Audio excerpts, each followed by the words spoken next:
Hey, it's Jason here with Metal Mastermind, and today we're going to talk about a really cool metal guitar method that not only makes you sound more metal, but it's going to help you learn probably the most complex parts in the metal rhythms that you want to learn from other songs. More importantly, it's going to just give you just a wealth of ideas in writing your own metal riffs, because you're going to nail this technique and it's just going to open up so many doors to your rhythm and riff playing here. So we're going to go over some simple exercises that you can do to get better at this technique. But first, before we do that, I want to just break down the basics of what a gallop is. Some of you might be thinking it's triplets. It's not quite that. Others may be thinking, well, it's just alternate picking. It's a little bit more than that. It is based on alternate picking. So there are two methods that we're going to combine to make up this method we like to call galloping. So you've got your alternate picking, okay? We're going to essentially be playing a downstroke, upstroke, downstroke. You don't have to do it that way. You can do it backwards if you want, or not backwards, but the other way around.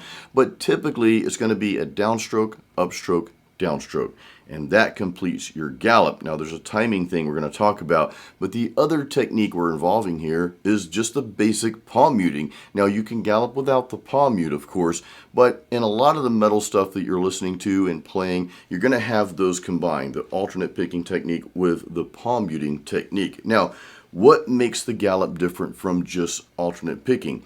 I want you to listen for the slight delay after the third note that we play here. So just going to gallop just the open E string. We're in standard tuning here, by the way.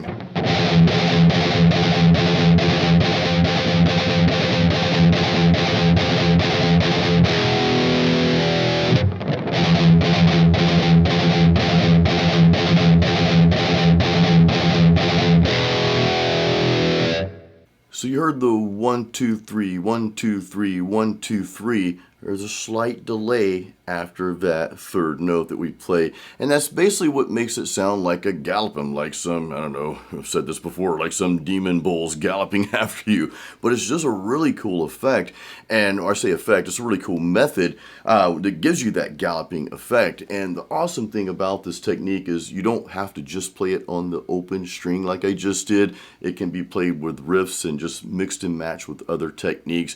And we're going to get a little bit deeper into this, but first, let's cover just a very basic galloping exercise that you can do. It's going to be similar to what I just shared with you, just to demonstrate the gallop. Basically, I won't put tabs up for this. This is very simple. I'm just going to play an F power chord with it and also a G power chord with it, okay? So after you hear me play this, we're not going to go extremely fast. Just follow along. I'll play this through a few times, okay?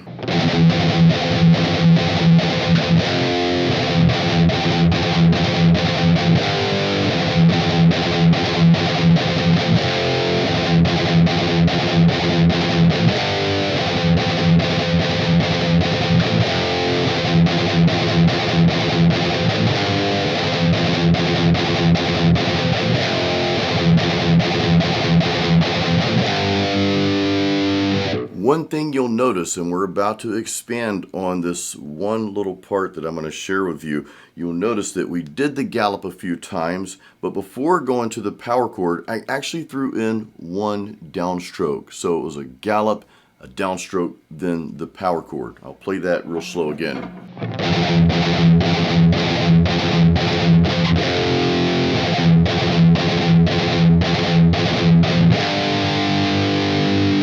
And this is where we get into just mixing some different flavors, okay? Giving the riff some different characteristics. It's telling a little bit different story when we get to that part, if you will. Now, this next exercise, we're going to expand a little bit more on that. What we're going to do is we're going to throw in 2 downstrokes before we perform the gallop. Now, I'll just keep it simple and we'll just hammer down on those same power chords there.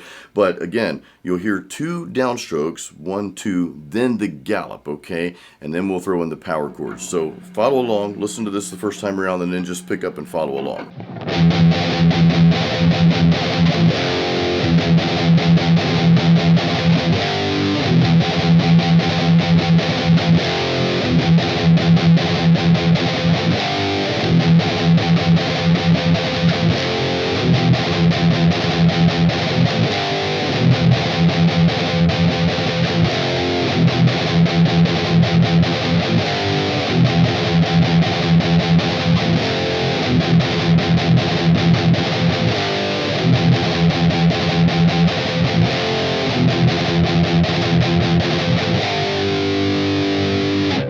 pretty cool riff, pretty fun to play. Just one more simple exercise. You've got a basic gallop exercise that we did in the beginning there. You've got the one we just did where we added those downstrokes before. Now I'm going to do something a little different this time.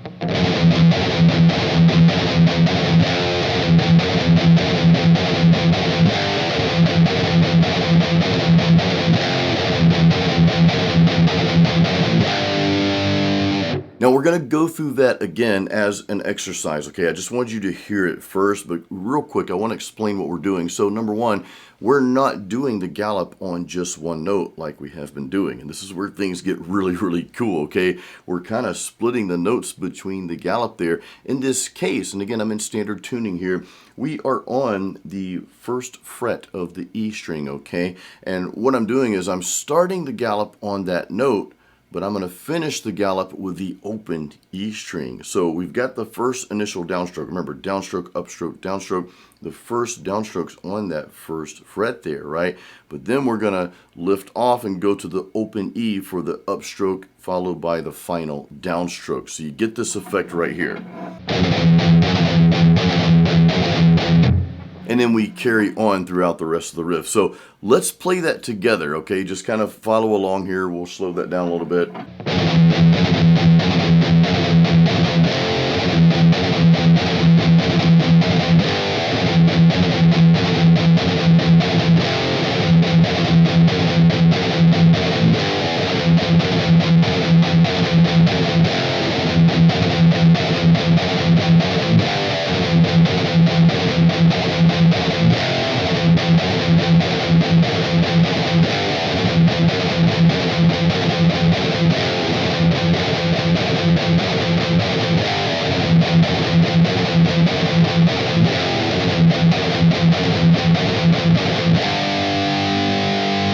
Now I also want to talk about how to hold your pick and of course the pick gauge, and there's a little thing with your wrist and the angle of the pick as we're doing this. So first let's talk about that. What you might notice as far as the angle goes, and you can see, is that whenever you're playing alternate picking riffs, the rhythms, okay, your pick, you may notice that you have a tendency to angle the pick towards the bridge here.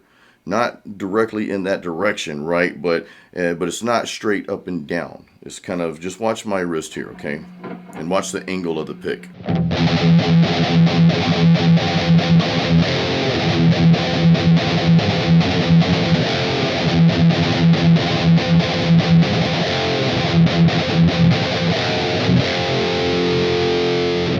When I'm playing downstrokes, it seems that my pick is angled a little the opposite way. Again, not in an extreme sense, but a little bit more towards the neck there. So that's just something to keep in mind. It doesn't mean that you should try to angle your pick in a certain direction, but just kind of let it gravitate, kind of let your hands and your pick gravitate towards the motion that it's wanting to gravitate towards, if that makes sense. In other words, don't fight yourself on this. Okay, let's talk really quick about the pick gauge and also how I hold my pick. So number one, the pick gauge. Now I am using, and we're not endorsed, Metal Mastermind's not endorsed by Dunlop, but I'm using a Dunlop. This is a .88 millimeter pick here, okay?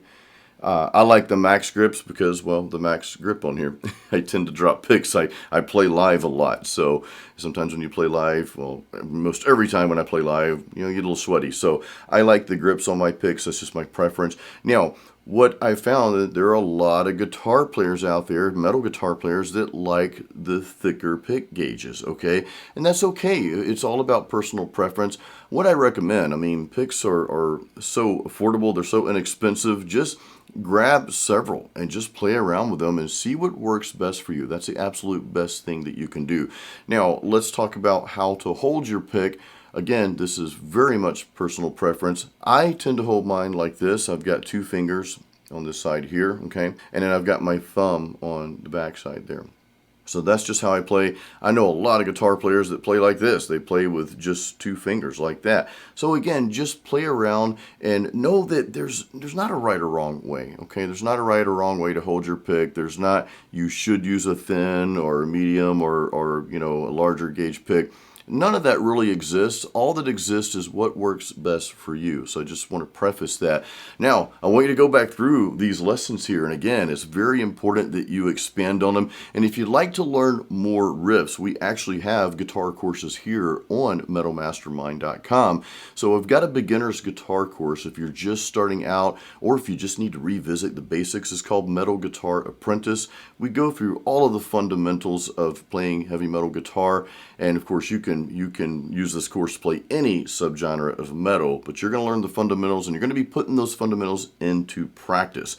There are also some bonus modules in that course. Now, if you're beyond that point and just want to learn some new riffs and maybe learn riffs in different keys and learn your fretboard better, we've got a course called Metal Riff Master for that, with some really cool bonuses on metal songwriting as well. So check those courses out. We'll have links in the description of this video, and leave us any questions you might have on galloping or just metal guitar in general, or any other videos you might like to see on the channel here. Metal Mastermind is not just a guitar channel. We have also courses and videos and tutorials on metal bass, metal production. We've got a theory course, how to build a studio vocal course, and a lot more coming down the pipeline. So do check us out. I hope you enjoyed the video, and as always, create your own sound.